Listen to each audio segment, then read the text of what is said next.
My name is Nora Vass, and I spent the last 8 years finding what people tried to hide by leaving it out of the record. That's the essential work of forensic archival analysis. Not cataloging what exists, finding what doesn't.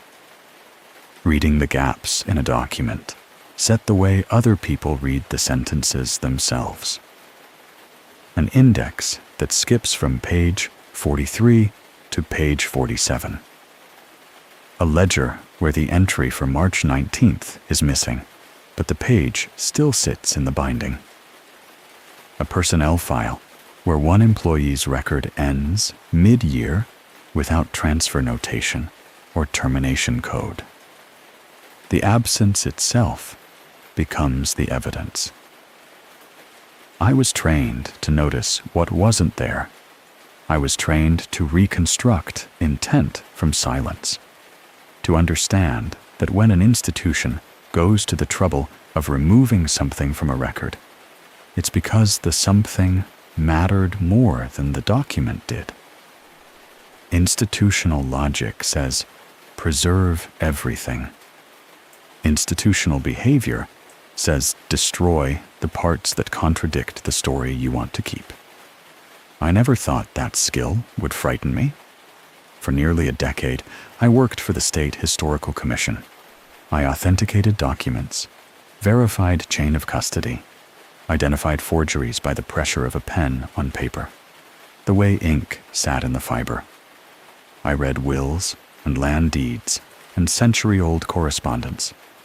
I found discrepancies and reported them without personal investment. The paperwork was never about me. Until it was. Until I flagged a land record discrepancy that implicated a senior administrator, and the institution decided that accuracy was less valuable than continuity. I was suspended pending review. The administrator kept their position. I kept my methodology and my anger. The Harrow Bend contract was supposed to be temporary work. 8 weeks of cataloging at a decommissioned ranger station being converted to a regional archive. The kind of job you take when you need distance and income and a place where nobody from your previous life can reach you easily. I found the rulebook on my second morning.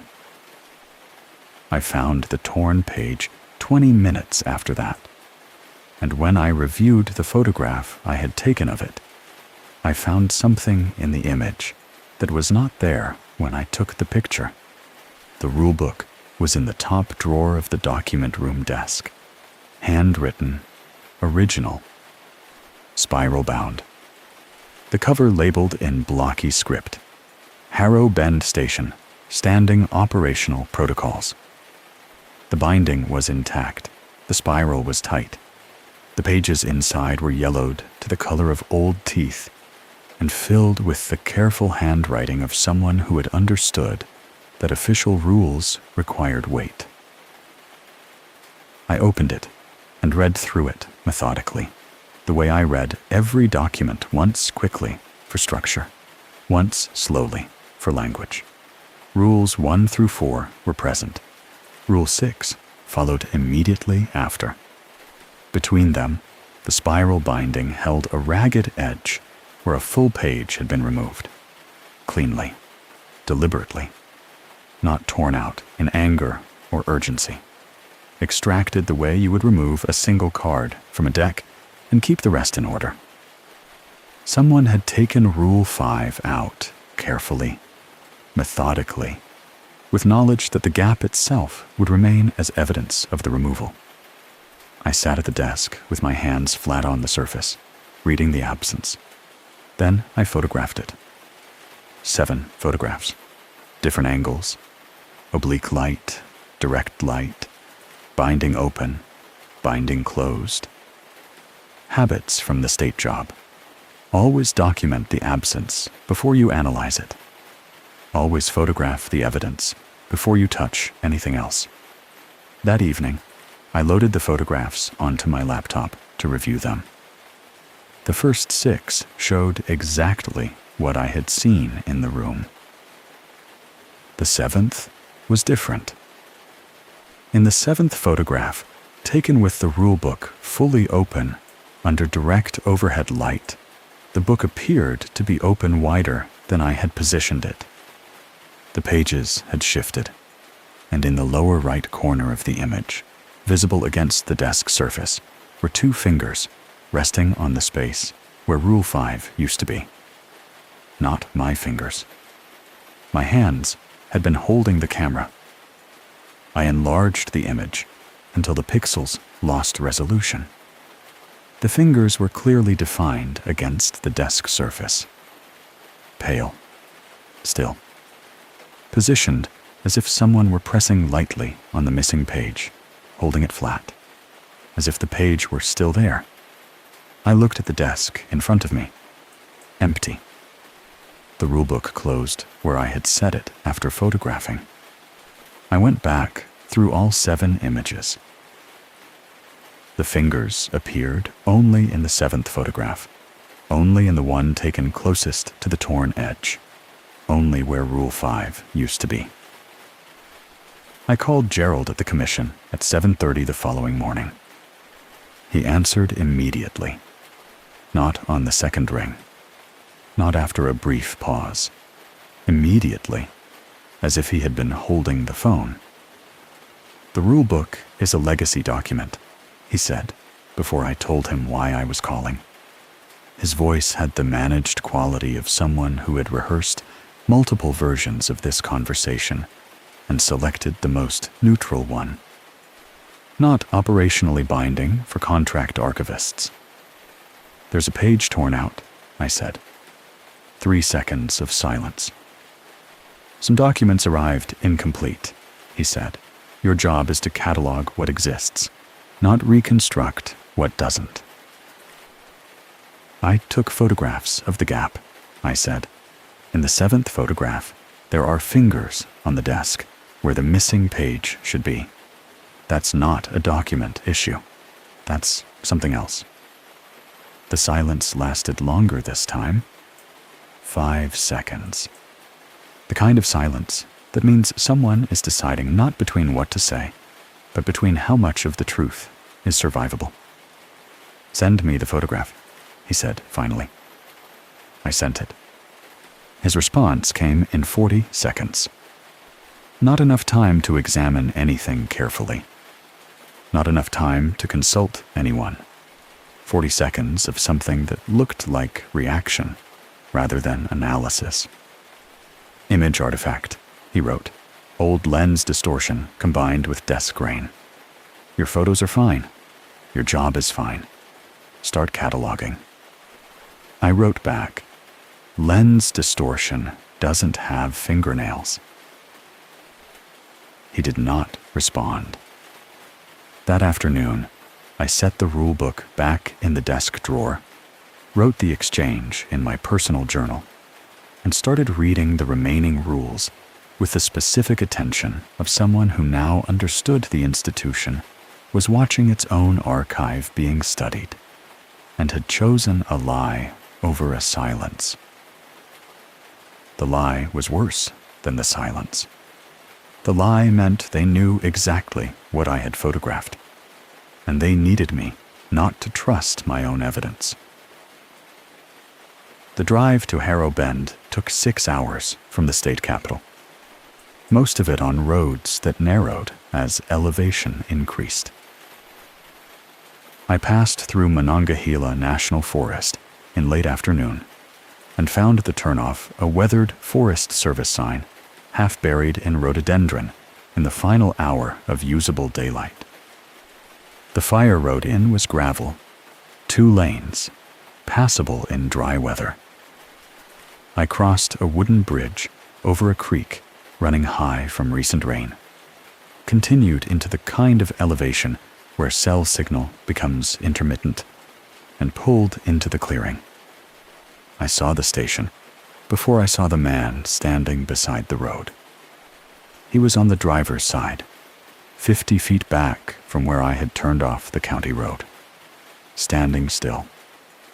Not walking, not waving, not doing anything that would register as a normal reason for a person to stand at the edge of a forest road in the late afternoon.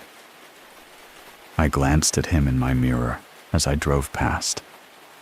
He was older, weathered. He was watching my truck with the patient attention of someone who had watched vehicles turn onto this road before and understood what their arrival meant. I kept driving. I told myself it was a local, a hunter, someone who lived in the area and had simply paused on a walk. I found out later that the nearest occupied property to that road junction was 11 miles away. Gerald was waiting at the station. Khaki, too, formal for field work. A handshake that lasted exactly as long as required. And a handoff package consisting of a building map, a climate control manual, and a key card.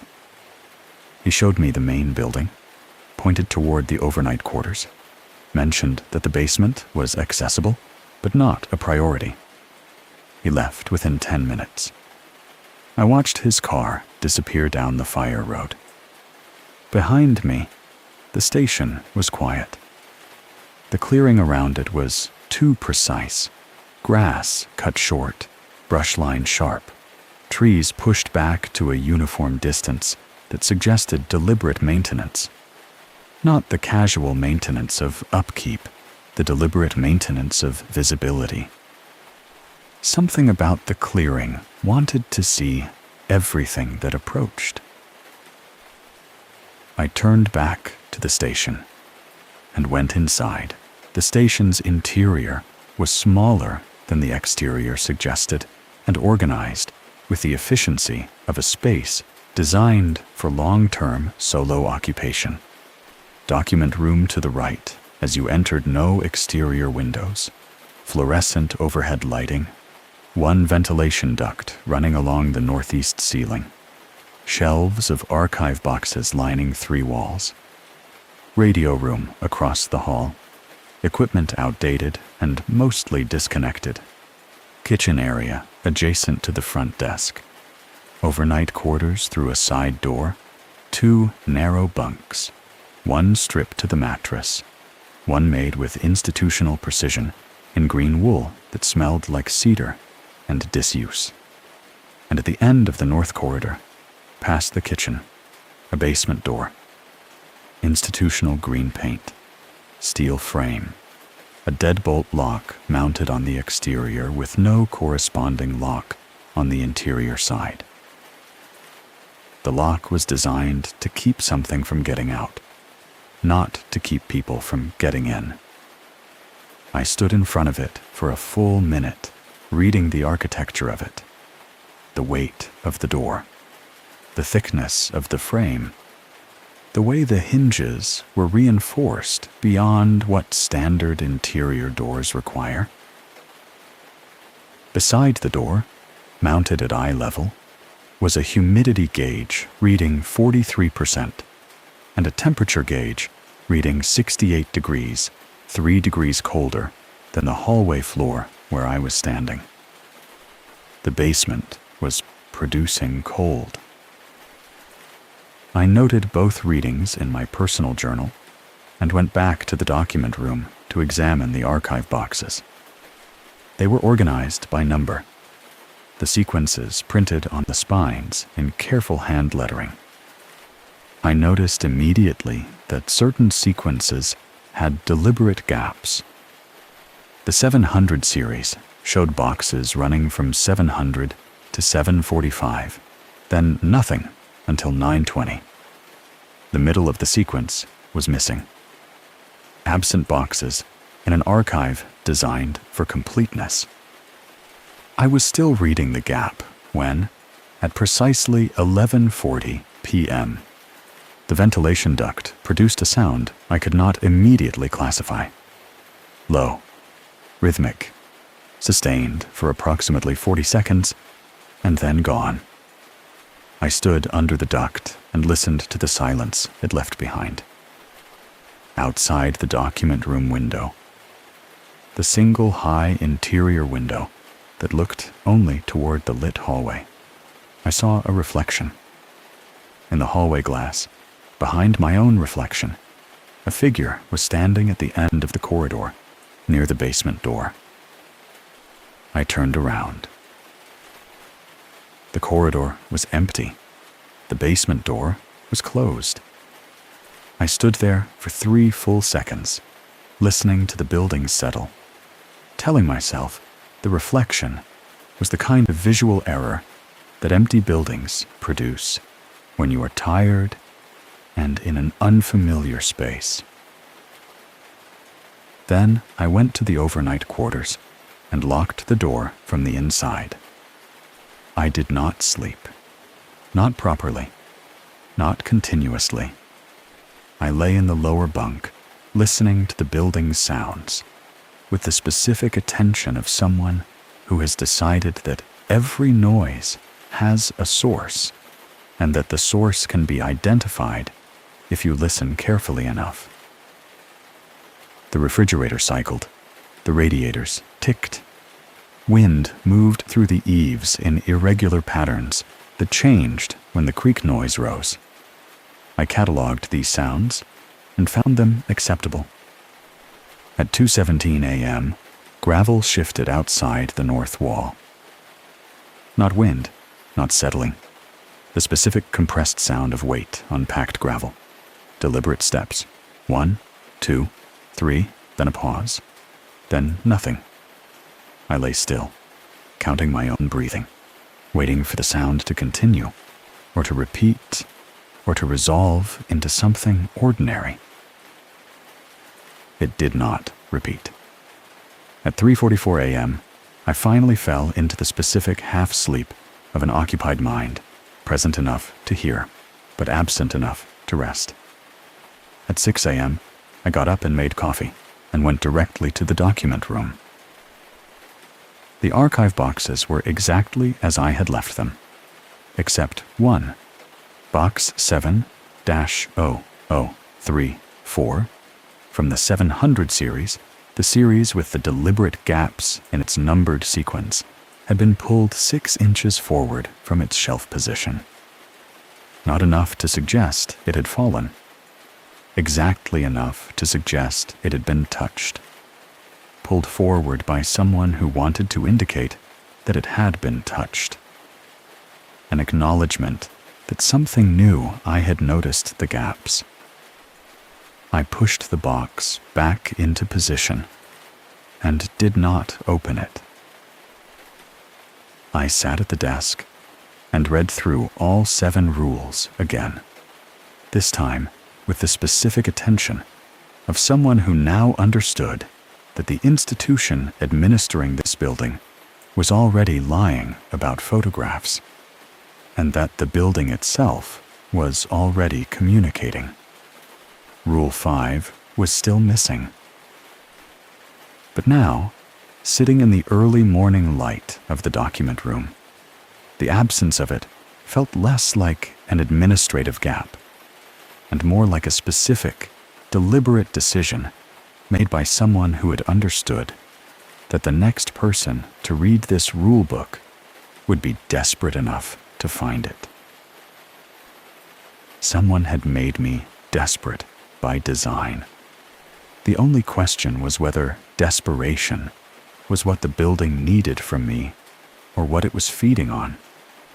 I read the remaining rules aloud to myself, sitting at the document room desk with the rulebook open and the ventilation duct silent above me in the morning. My voice sounded too controlled for the room, too deliberate, the kind of voice you use when you need to hear something in your own language before you can decide how afraid of it to be. Rule 1 said no document from the basement storage level could be removed without a dual witness transfer form. No exceptions. If no second witness was available, the document remained below until one was. I was the only person at the station. I would be the only person at the station for the next 8 weeks. the rule made every basement document permanently inaccessible by design. It created a blind spot in the archive that was architecturally elegant. You could know the basement existed. You could know it contained records. You could document its existence in your catalog. You could never actually retrieve anything from it.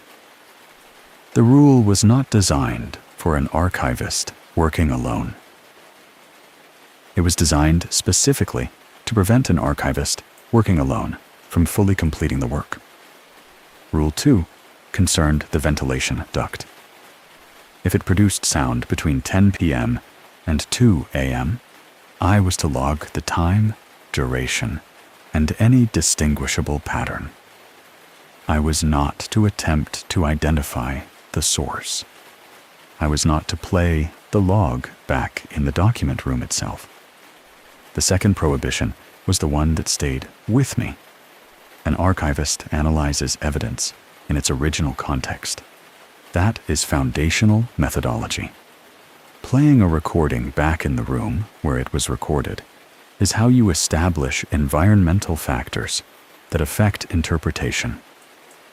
The rule prohibited that specifically, which meant someone had tested it.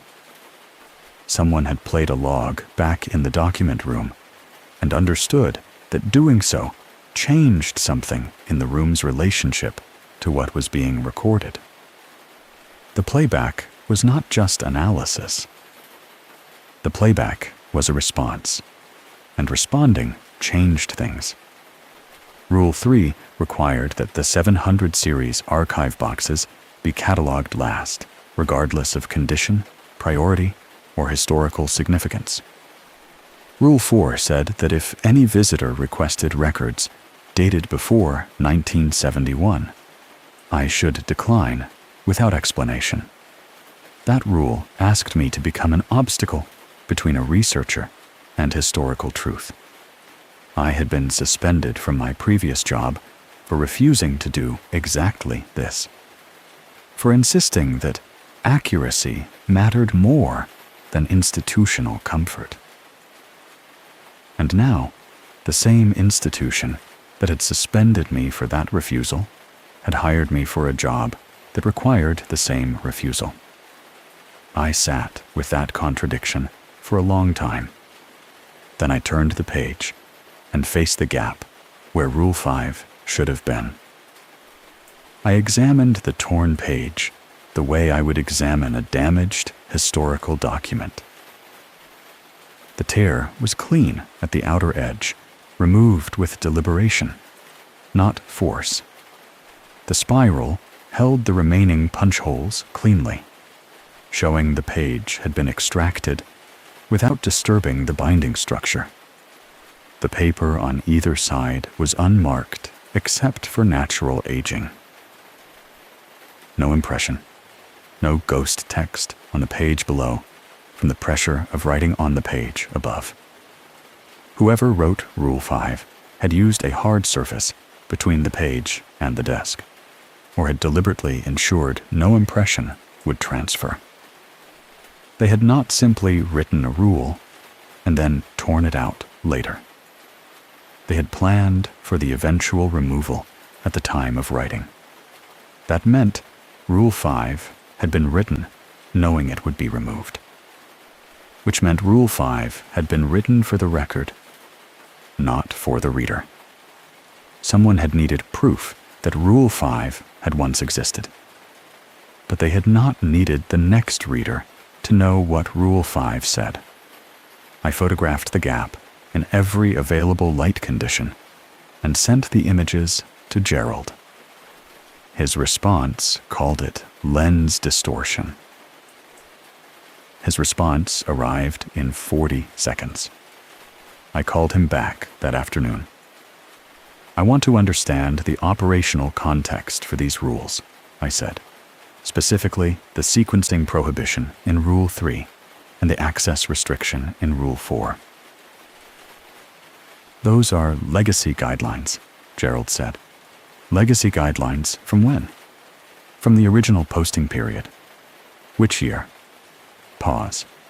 The station was established in 1947. Are these rules from 1947? Some of them. Which ones? The silence that followed was not management silence. It was the silence of someone deciding whether the conversation had already gone too far. All archived materials at Harrow Bend are from the appropriate historical period, he said. Your job is to catalog them as found, not to audit their provenance. He hung up before I could identify which question he had refused to answer. I wrote in my journal that evening, he knows exactly when each rule was written. He knows which one was removed. And he has decided that both pieces of knowledge are more dangerous in my hands than the building itself. That night, at exactly 11:40 p.m., the duct produced its sound again. I sat at the document room desk and timed it. 42 seconds. The same rhythm as the previous night. The same pitch. The same pattern of sustained low tone with 2 brief interruptions that arrived at regular intervals. I logged it exactly as Rule 2 required. 11:40 p.m. Duration, 42 seconds. Pattern, sustained with 2 pauses at approximately 14-second intervals. Then I took out my phone recorder and played back the log in the hallway, not the document room. Nothing happened. But when I walked back into the document room, the humidity gauge on the wall had moved from 41 to 47% in the time I had spent in the hallway. 6 points, under 3 minutes. The room had responded to playback through the wall. The prohibition had not been about keeping the sound from being heard again. It had been about keeping the room from knowing someone was listening. I sat with that understanding for a long time. Then I made a decision that every rule in the book had been designed to prevent me from making. I decided to find Rule 5 myself. The first full week settled into a rhythm that felt almost sustainable. I cataloged the upstairs archive in the methodical sequence my training had made: automatic condition assessment, photography, barcode assignment, cross-referencing. The records at Harrow Bend were genuinely interesting in the way that historical documents always are when they represent real decisions made by real people under real constraints. Trail survey maps from the 1950s, fire reports with hand-drawn ridge profiles, personnel records spanning 57 years of seasonal and full-time postings, equipment inventories that showed what the station had once been fully operational, regularly supplied, staffed by people who had taken it seriously as a real working assignment. The daylight hours were almost manageable. But on the 4th day, while reviewing the visitor logs, I found something that changed the quality of the work. The logs went back to 1962. Most entries were brief and unremarkable. Names, dates, purposes, brief notes in the handwriting of whoever had been on duty. Hikers needing trail information. Historical society members requesting access to early records.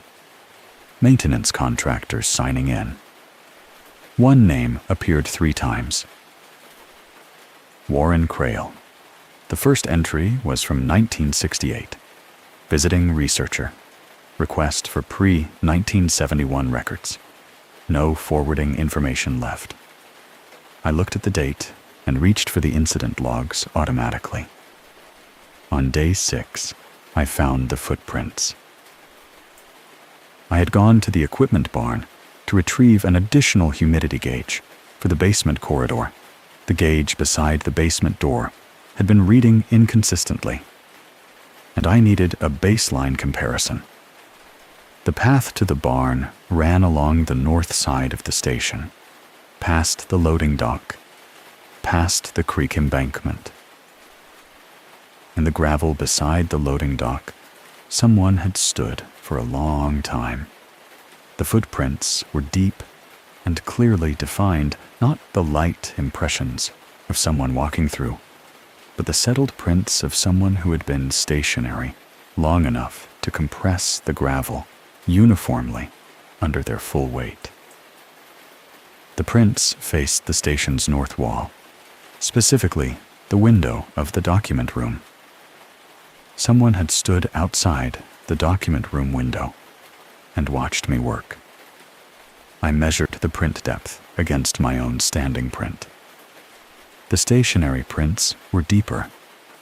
Someone heavier than me, or someone who had been standing longer than the time it took to leave a standing print at my own weight.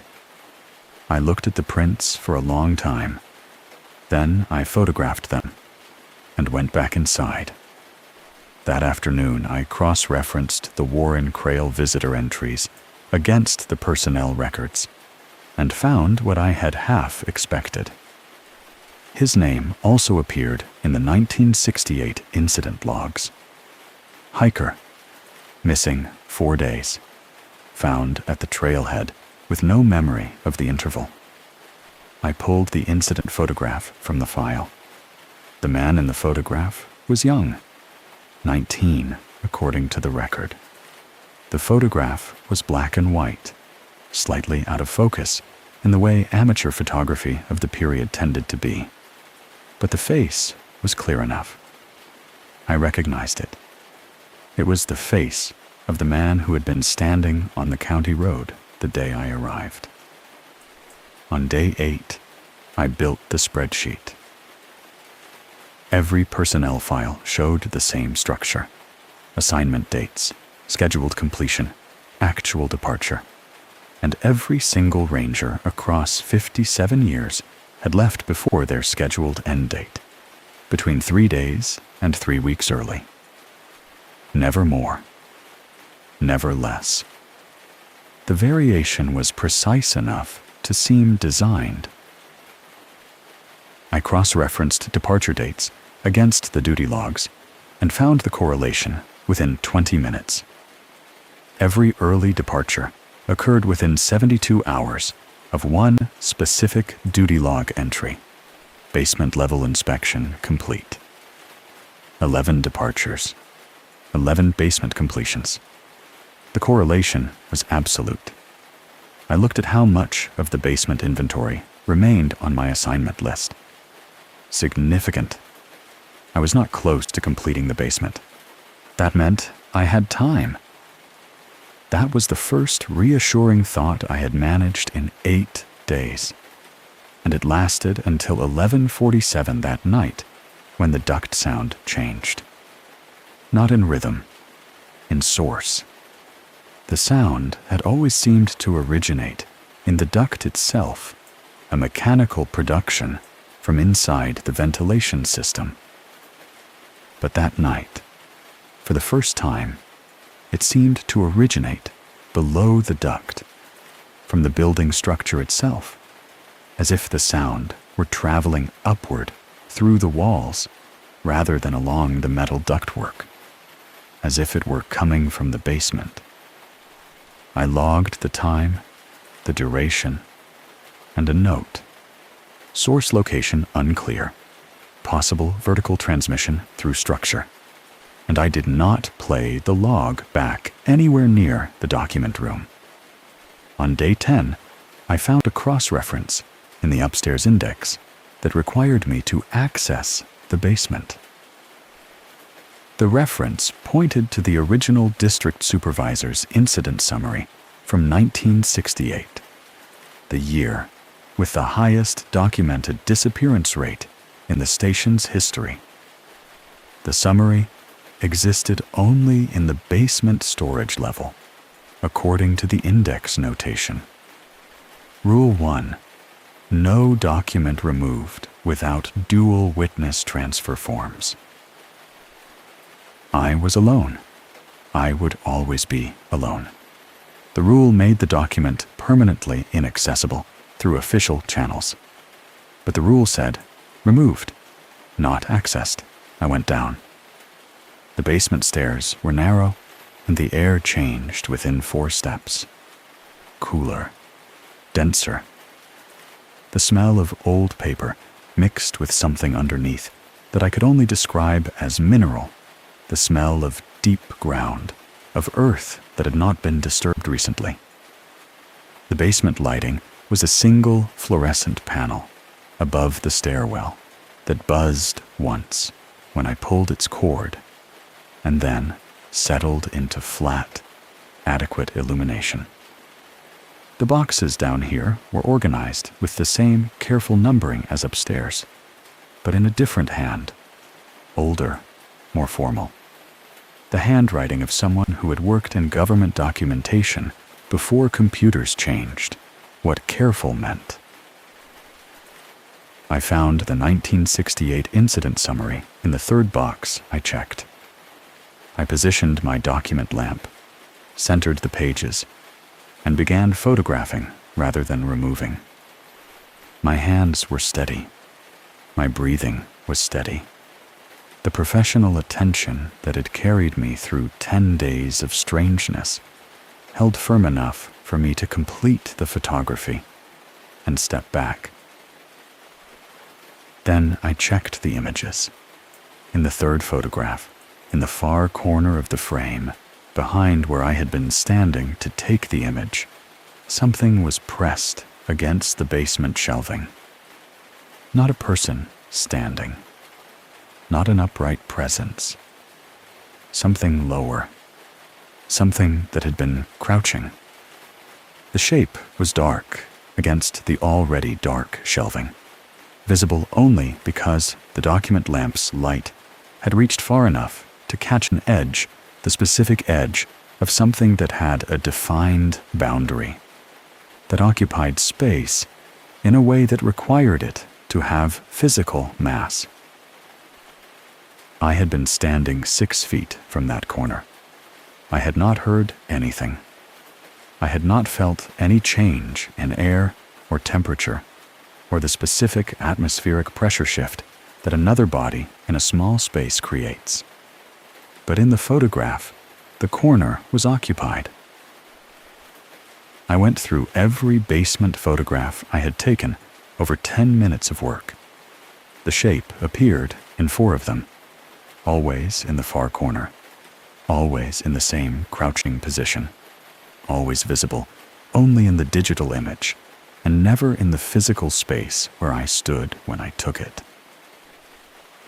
I did not look at the corner directly. I did not speak. I climbed the basement stairs at a controlled pace, closed the door behind me, and stood in the north corridor for 2 minutes, with my back against the wall and my phone in my hand. The images were clear. The shape was consistent across 4 separate photographs taken at different angles and zoom levels. Whatever it was, it had mass enough to catch light. It had stayed in the corner consistently enough to suggest awareness of the camera's position. It had remained low enough and still enough not to create any sound or physical disturbance I could detect. But it had let itself be photographed 4 times. It had let me take 4 images of it before I left. And standing in the corridor, I understood something about the basement that the one-way lock had started to tell me on the first day. The lock was not to keep something from getting out. The lock was to ensure that when something that lived in the basement decided to show itself, it did so on its own schedule. And the schedule had started with my arrival. On day 13, at 9:20 p.m., the generator died. Not a gradual failure, a complete simultaneous, cut the fluorescent panels going dark. the refrigerator motor stopping, the climate control disengaging. Total power loss in under a second, leaving the station in darkness, broken only by my laptop screen, and the pale light coming through the hallway window from a half-covered moon. In the sudden silence, the document room felt differently sized, smaller. I found my flashlight on the desk by memory, turned it on, swept it across the room. The archive boxes were exactly in position. The rulebook was in the desk drawer where I had left it. The ventilation duct was dark and silent. I started toward the generator shed with my flashlight and my keys. And then I stopped at the document room door. Through the interior hallway window, from where I stood, I could see the document room behind me in the flashlight's reflected backwash. The document room light was on. Not my flashlight, not the laptop screen. The overhead fluorescent panels, the ones that had cut out with the generator, were illuminated. Full brightness. The flat, institutional white of fluorescent tubes running at full power. Without a generator. Without any power source I could identify. I stood in the doorway between the hallway and the document room and did not move for 4 full seconds. Then I went back inside and sat at the desk and did not go near the generator shed. At 11:47 p.m., the duct sound began. Not the 40-second rhythm of the previous nights. A continuous, sustained tone that seemed to rise and fall with something that resembled respiration if you listened to it long enough. I logged the time and the variation. I noted that the building had produced its own light source after a complete power failure. I noted that the duct's pattern had changed from rhythmic to sustained. I noted that both things had happened on the same night. Then I sat in the generator-dead building that was lighting itself and listened to a duct breathe until 2 a.m. Warren Crail arrived at 2:15 p.m. the following afternoon. I did not hear a vehicle. He was simply present when I opened the front door to check the weather, standing on the gravel outside with his hands in his jacket pockets, and the patient stillness of someone who had been there for some time without announcing himself. The face from the 1968 incident photograph. The face from the county road on the day I arrived. "Are you Nora Vass?" he asked. "Yes. I need to access your pre-1971 records." Rule 4. Decline. Offer no explanation. "Those records are not yet processed," I said. "I can't provide access." He looked past me into the station interior. "How long have you been here?" he asked. 2 weeks? "Have you been below yet?" I did not answer that. "I'll take that as yes," he said. He looked at me directly then, and his eyes held the specific patience of someone who had been waiting for something across a very long time. "Don't try to understand what you photographed down there. Just document it and leave." "What is it?" "Something that was here before the station," he said. "Something that required a building and procedures and rules to manage. Something the institution decided was better contained than explained." He paused. I tried to explain it once. In 1968, they filed it under incident and told me to go home. "Your face is in that file," I said. "You're listed as 19 years old." He said nothing. "That was 56 years ago," I said. Still nothing? He turned and walked back toward the road without another word. No vehicle sound followed. The gravel registered his footsteps until they didn't anymore, and the clearing returned to its maintained, careful silence. I went back inside and stared at the visitor log for a long time. Then I wrote his name in it. Warren Crail. Date of visit. Purpose. Records request declined per Rule 4. The ink dried. The duct was silent. And in the window glass of the radio room, visible from where I sat at the document room desk, I saw the reflection of someone standing in the hallway behind me. I turned around. Empty hallway. Empty station. The building settling in the afternoon quiet like it always did. But my throat was tight, and my hands had gone cold, and I understood that the man who had been 19 in 1968 was still connected to this building in a way that time had not dissolved, and that whatever the building was managing, he was part of it. On day 16, I found Margaret Hole. Her name appeared twice in the station's contracted services records, once as a short-term cataloging contractor in 1994, once as a records consultant in 2003. Both engagements ended early. Both exit notes said scope reassessment, which in commission language typically meant budget realignment, but which in the context of Harrow Bend, I now read as something else entirely. She had come back in 2003. Someone who had left early in 1994 had returned 9 years later. That took the specific kind of courage that only comes from believing the second attempt will go differently, or from believing the knowledge you gained the first time makes the danger survivable the second time. She had been wrong on both counts. Apparently, she had left the second visit earlier than the first. I found a contact email in the retired employees directory of an Archival Association newsletter from 2011. It was outdated by 13 years. I sent a message anyway. I said only, I am at Harrow Bend. The rulebook has a page torn out between Rules 4 and 6. I need to talk to someone who has been inside this building before. The response arrived at 4:17 a.m., pulling me out of shallow sleep. It was 4 sentences. You found the duct sound. You found the photographs. You found the personnel pattern.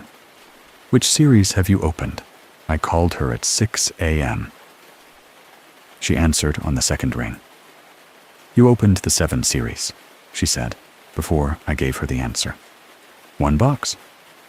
Yes, I said. That was a mistake, but not the kind that ends things. I asked what did end things. Completion, she said. Her voice was measured in the way that people who have processed something traumatic over many years sound measured, not calm exactly, but organized, deliberate, completing the basement inventory, completing the full catalog. The building is patient with process. It's not patient with finished. She described her first visit in 1994, 4 weeks of cataloging before she understood the pattern. Day 27, she opened a 7 series box.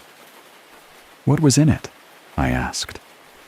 The record of something that doesn't belong in official records, she said. The station wasn't built to document ranger operations. It was built around something that was already here. The operations were the cover. The documentation was the management system.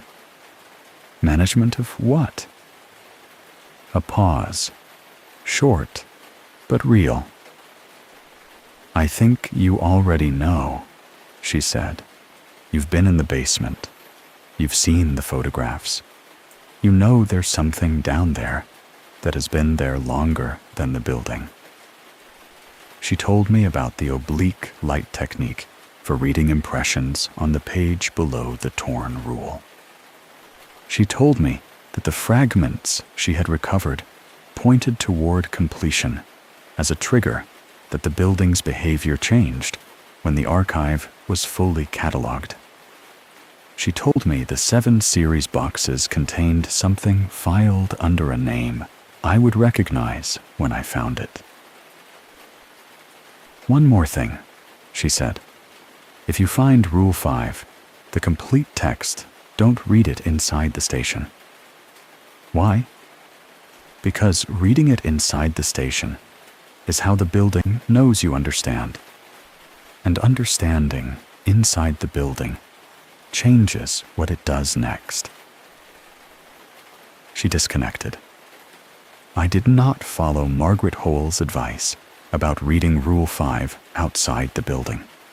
Not because I disregarded it, because I understood, sitting in the early morning light of the document room, that the building had already structured my situation to make that impossible.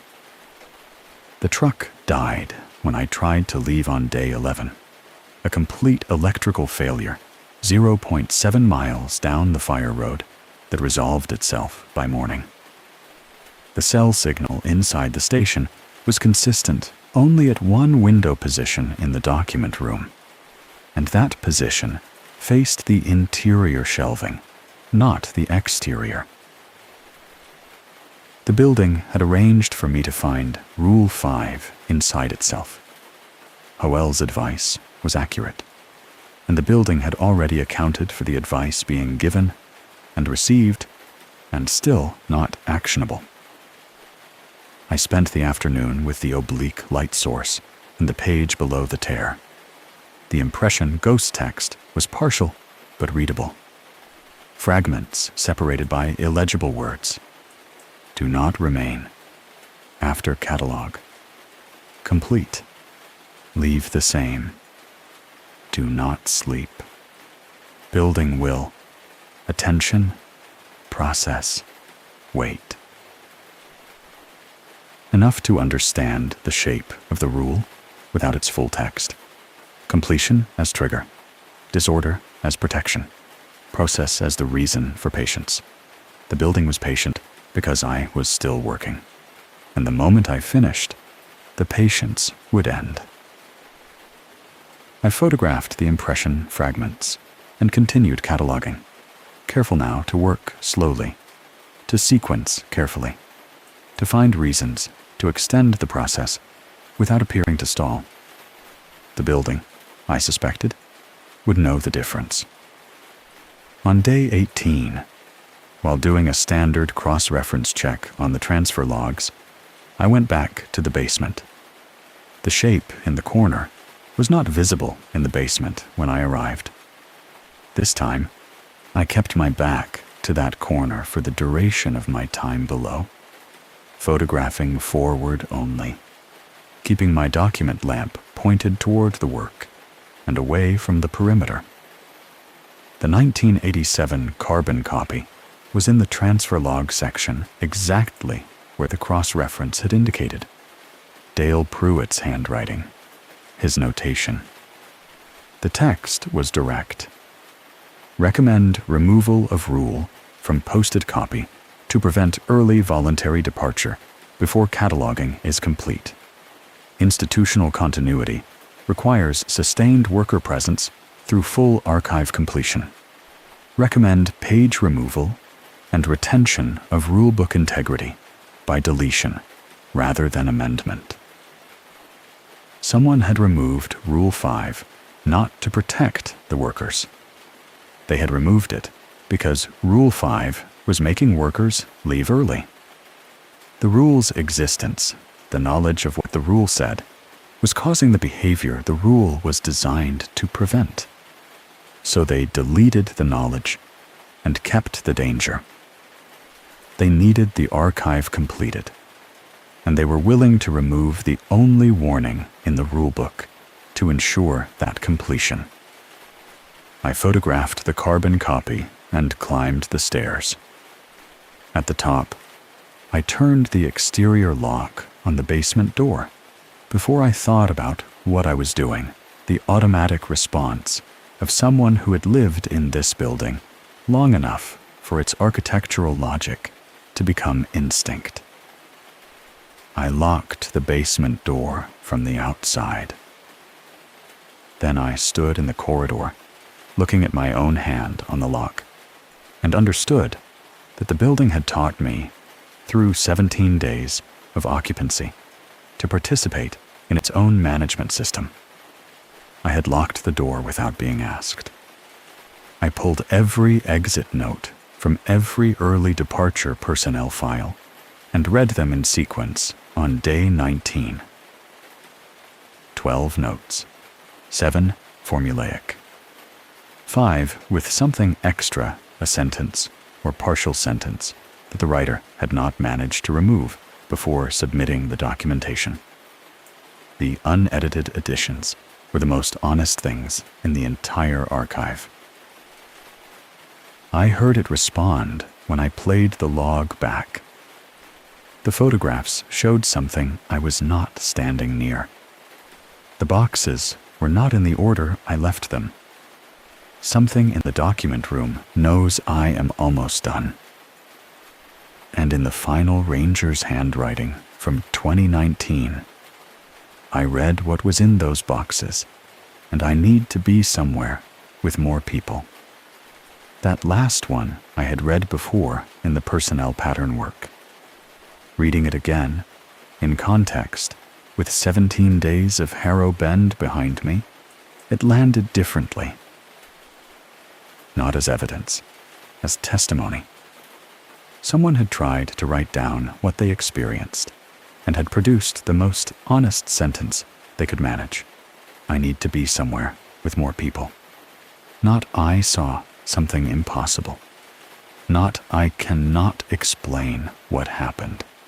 Just the raw, practical admission that whatever Harrow Bend was, it required human presence as a component of its operation, and that the only response available to a single person was to go somewhere that diluted the specificity of that requirement, somewhere with more people, where the attention could not focus, where whatever the building was using the completeness of one person's presence, the singularity of one person's work could not concentrate. That night, Warren Crail appeared at the document room window. Not inside, outside, standing in the clearing in the dark, face turned toward the glass, visible because the document room light was on, and the night was dark enough to make the window a mirror at most angles. But from where he stood, the angle would have shown him only the room interior. He was looking at the archive boxes. I watched him for 30 seconds without moving. Then I turned off the document room light deliberately, plunging the room into darkness, waiting for my eyes to adjust. When they did, the clearing was empty. I checked my progress log on day 20. Non-7 series work, 83% complete. 700 series, unopened. At my current pace, I would complete the non-7 series archive in approximately 5 days. The correlation from the duty logs was exact. Completion of the basement inventory preceded every early departure by 72 hours. But I had not completed the basement. I had been careful not to complete the basement. What the correlation had not told me, what I had not thought to calculate until that morning, was what the basement completion actually represented. I went back through the duty logs with the new question. Every basement level inspection complete entry was preceded by the completion of the upstairs archive. The upstairs work finished first. The basement completion followed within days. The upstairs completion was the real trigger. The basement completion was the aftermath. The building did not wait for the basement to be done. It waited for the overall work to reach a point where the basement could be completed. And then the countdown began. I had 5 days left in the upstairs work. I sat at the desk for a long time doing arithmetic I did not like. Then I opened a 7 series box. Not out of curiosity. Out of the specific, practical decision that if I was going to understand what Rule 5 said and why it mattered, I needed to read the most restricted material before I was out of time to act on what it told me. The 7 series boxes contained exactly what the exit notes had implied, and more than I had been prepared to find. 17 incident logs from 1962 through 1969. Each one an unexplained disappearance. Each one notated in the same hand. File below. Do not cross-reference. Each one placed in the 7 series, not because of condition or historical significance, but because they documented events that the station had been built specifically to manage and never to acknowledge. But at the bottom of the 4th box, I found the page. A single sheet. Different handwriting from the surrounding documents, older, more precise. The hand of someone who understood that what they were writing needed to be exact.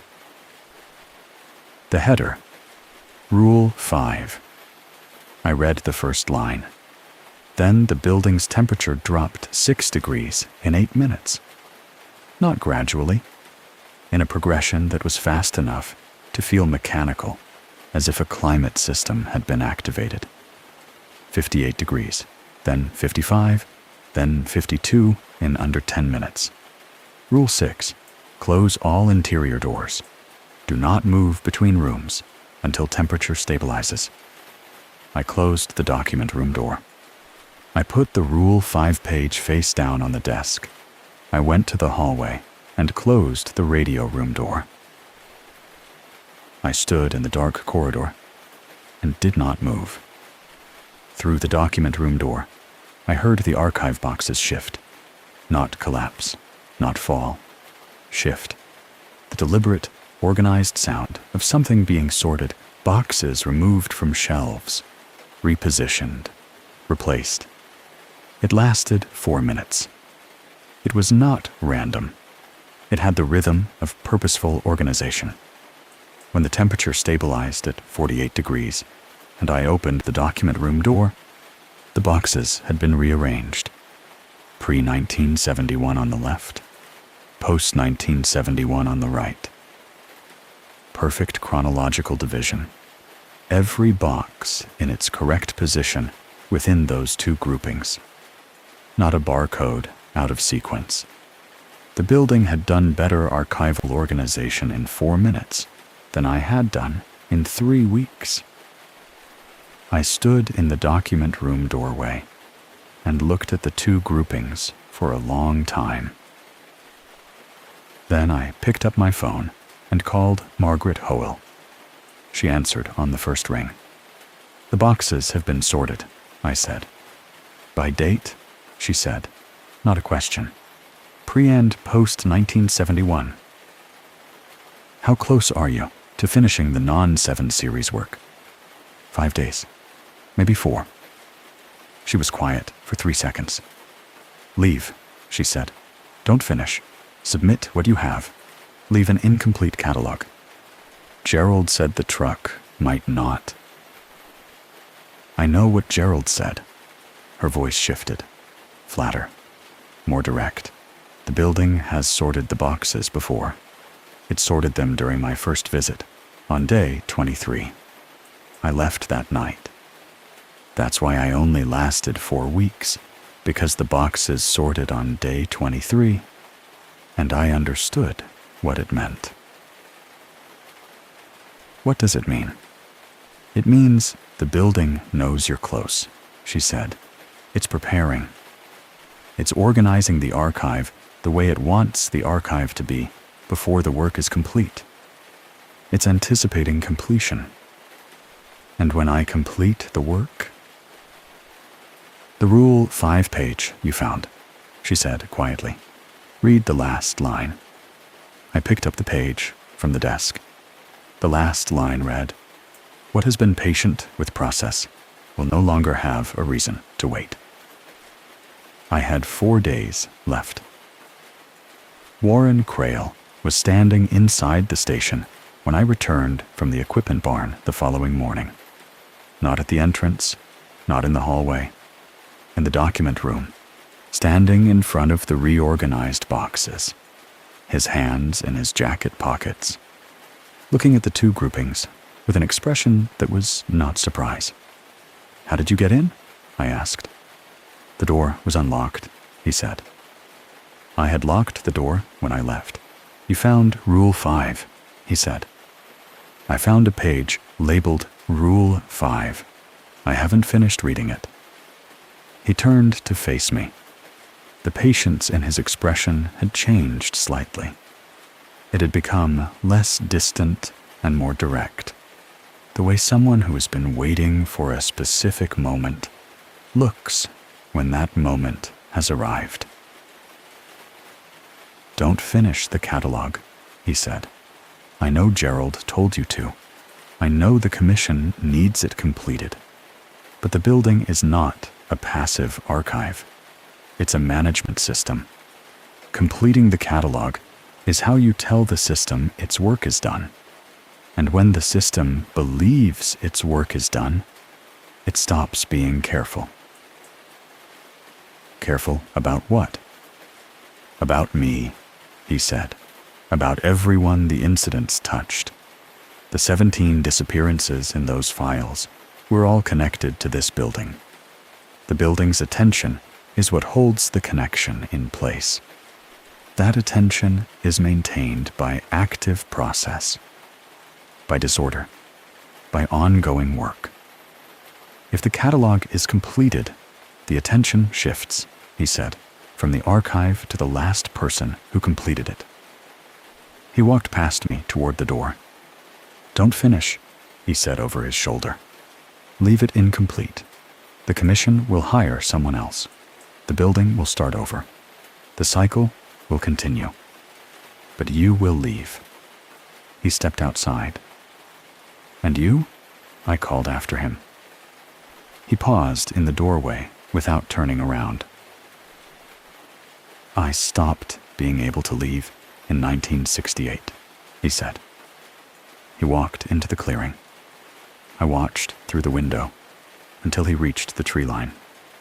Then he was gone, in the specific way that things go when they have been part of a forest for longer than the road through it. I stood in the document room with Rule 5 face down on the desk and understood that I had 2 choices: leave incomplete or finish.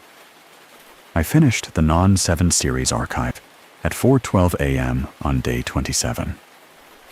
Not because I had forgotten Warren Crail's warning, not because I had decided the building's management system was not real, or that completion was safe, or that the institution deserved the finished catalog. I finished because 3 days after Crail's visit, I understood something about the situation that made incomplete submission its own kind of trap. If I left the catalog unfinished, the commission would hire the next archivist within months. Howell's second visit had confirmed this. The building needed a worker, and the institution would supply one. The next person would find the same rulebook, the same torn page, the same boxes organized by an invisible hand into pre- and post-1971 groups. And the next person would not have the photographs, the exit notes, the carbon copy, the personnel pattern, or Rule 5. The next person would have less than I had and be equally unable to leave. I finished the catalog because the only way forward was through. 4:12 a.m. Final barcode scanned. Final condition assessment logged. Final photograph filed. I placed the last non-7 series box in its completed stack and sat down. 4:13 a.m. The generator stopped. Complete power failure. The same simultaneous cut as the night of the document room light. Total darkness except for my laptop screen and the specific quality of pre-dawn sky through the high interior window. 4:14 a.m. The duct tone began. Not the 40-second rhythm, not the sustained breath pattern. A continuous, rising tone that seemed to originate from every wall simultaneously, as if the building's entire structure had become a resonating body. 4:15 a.m. The 7 series box on the desk moved. Not dramatically, not violently. It slid 6 inches forward from its position with the slow, deliberate movement of something being pushed from below the desk surface. It stopped in the center of the desk, directly in front of where I was sitting. The lid was already open. I had not opened it.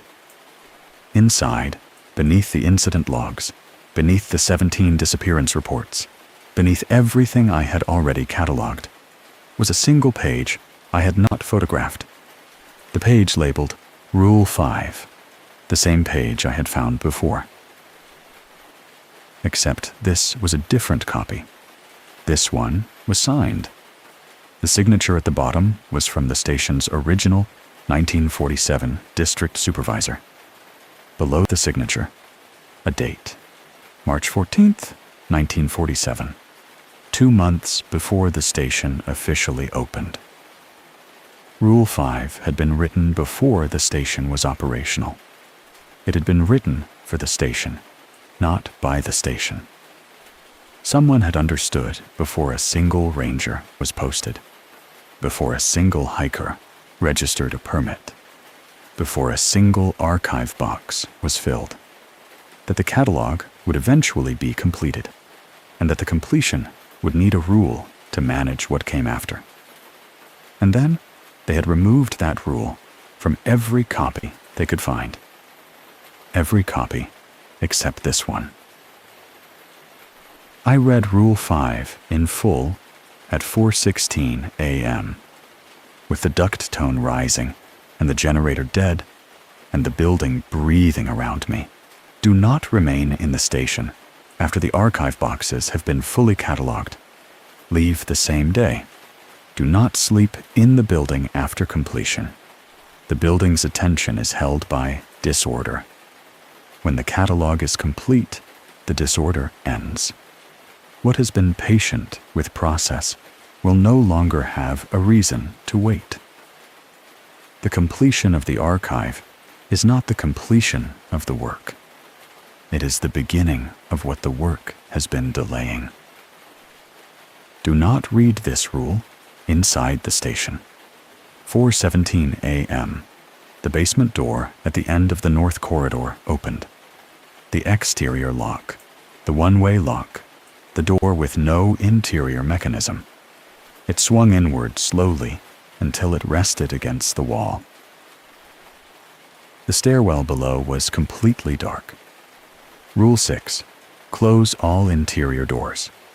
Do not move between rooms. I closed the document room door. I closed the radio room door. I stood in the north corridor between both closed doors and the open basement and did not move. The temperature dropped. 44 degrees, 40 degrees, 37. The duct tone continued rising, no longer a single sustained note, but something more complex harmonic layers building on each other, the way organ pipes build when multiple registers engage simultaneously. The sound moved through the corridor walls and through the floor and through my feet. I stood perfectly still. I did not look toward the basement stairs. In the document room, through the closed door, I heard movement. Not the organized repositioning of boxes this time. Something more deliberate. The specific sound of a drawer opening. The sound of paper being handled. My desk drawer, where the rulebook was. The movement in the document room lasted 4 minutes. Then it stopped. The temperature at 6:47 a.m. stabilized at 39 degrees. The duct tone ceased. The basement door was still open. The stairwell below was still dark. I opened the document room door. The rulebook was on the desk, open, to the page where Rule 5 had been torn out. The page was there, handwritten, in ink that was still wet. I did not touch it.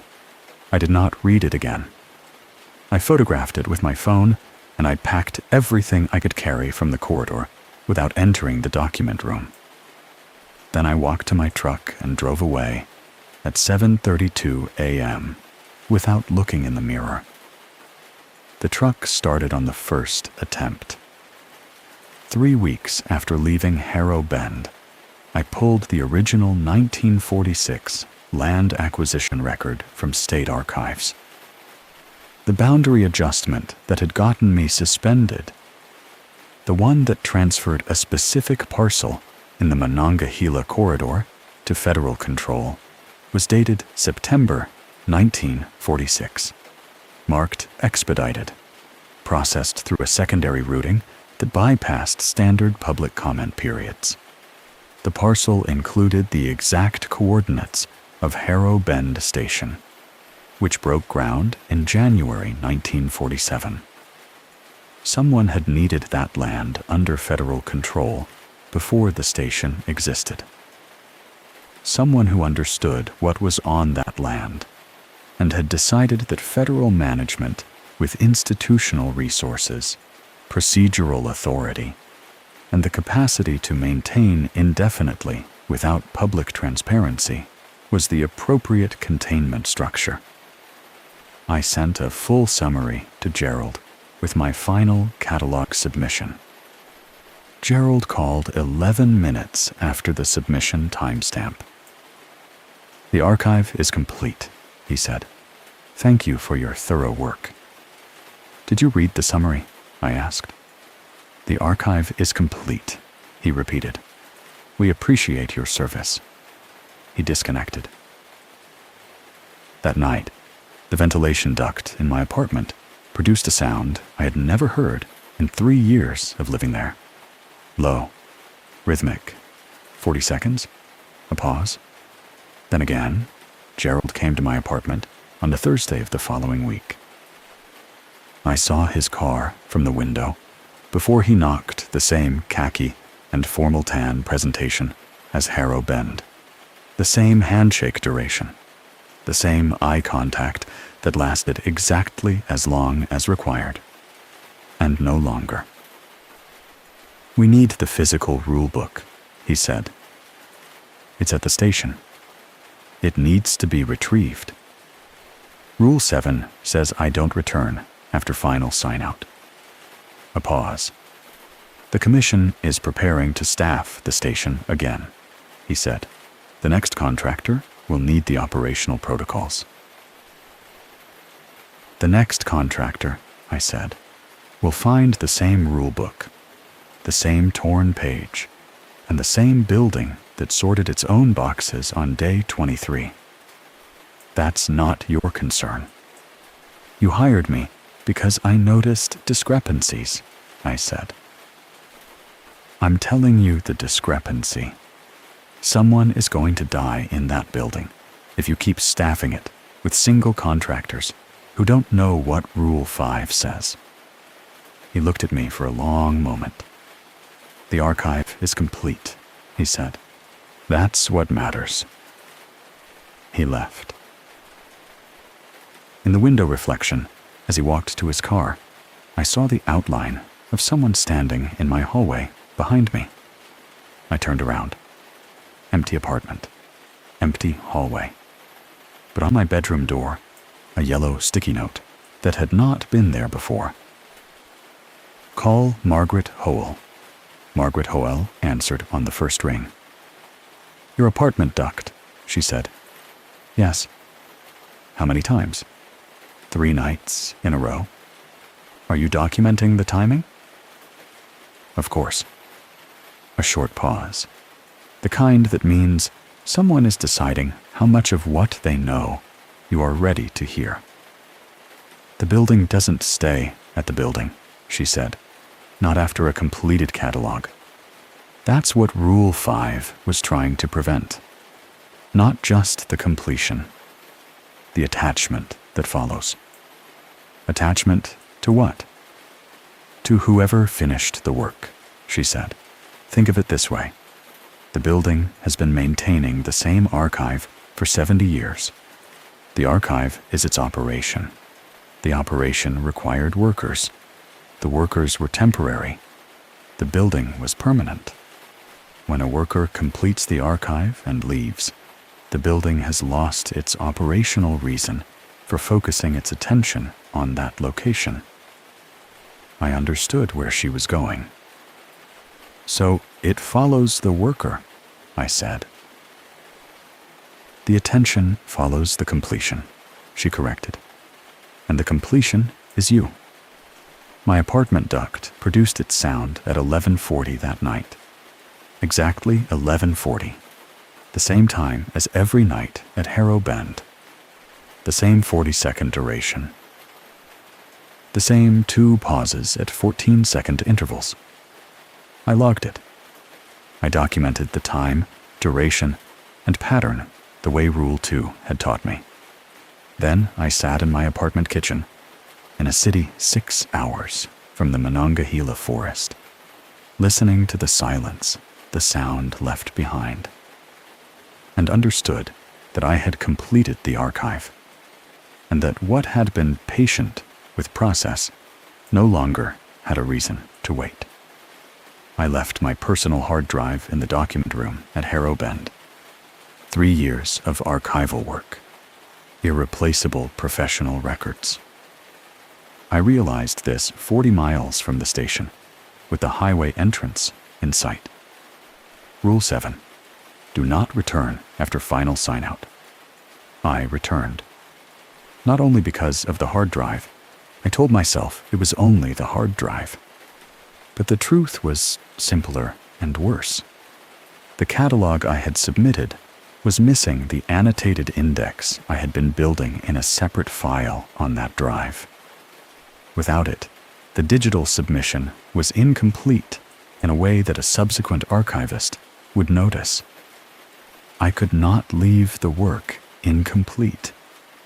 That compulsion, that professional, trained, bone-level need for completion was what the building had identified in me on my first day.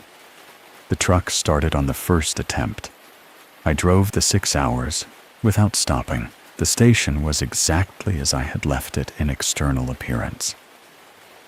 Same clearing, same precise grass line, same careful geometry.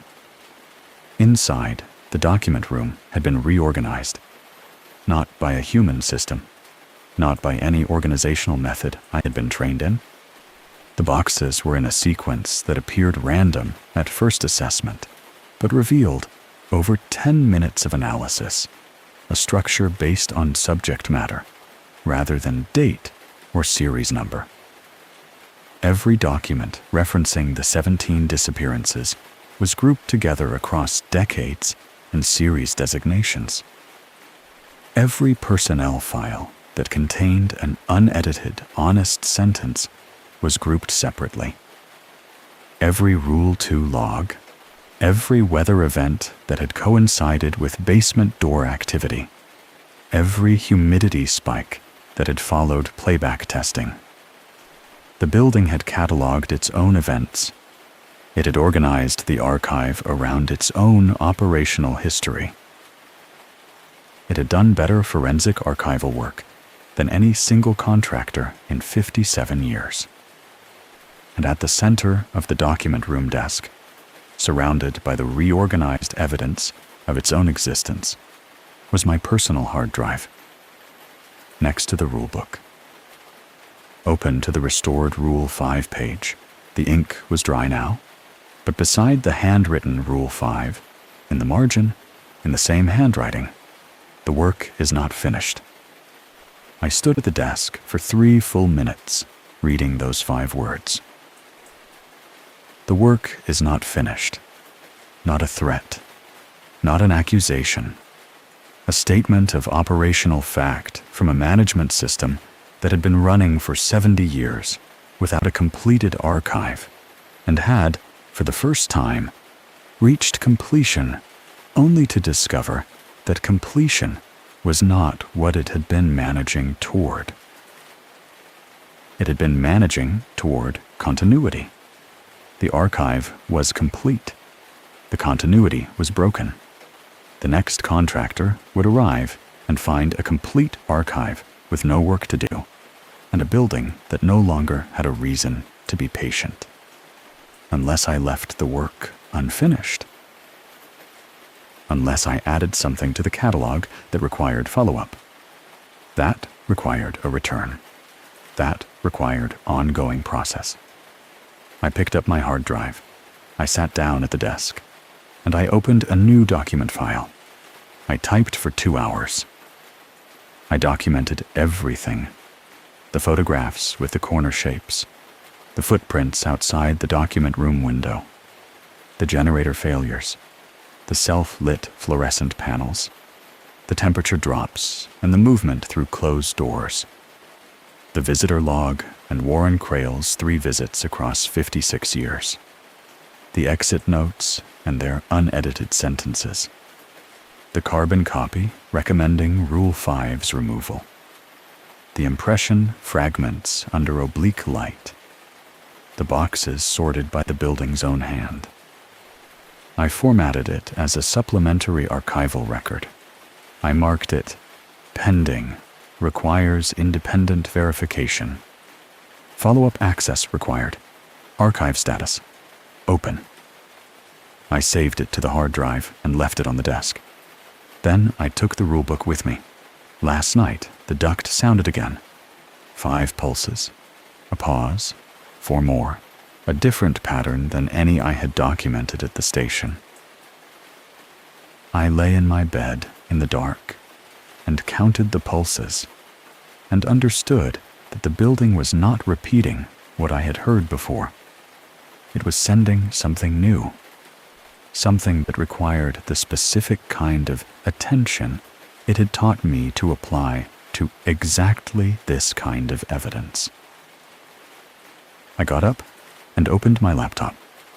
A new email in my commission inbox. Sender, G. Harmon, State Historical Commission. Subject, Harrow Bend Station, Supplementary Archive Request. Your supplementary record has been received and flagged as incomplete. The Commission requires a return visit to verify and close the pending items. Please schedule your follow-up access at your earliest convenience. My earliest convenience. As if this were routine. As if the pending items were administrative gaps, rather than documentation of something that had been patient with 70 years of process and had recently decided patience was no longer operationally necessary. I closed the laptop. In the hallway outside my bedroom, I heard the specific sound of paper sliding under a door. I sat up. I did not move for 30 seconds. Then I went to the door and opened it. The hallway was empty. But on the floor, centered precisely in the doorway, as if it had been placed there deliberately, was a single page, torn at one edge, the spiral hole punch marks of a removed page still visible along the left margin.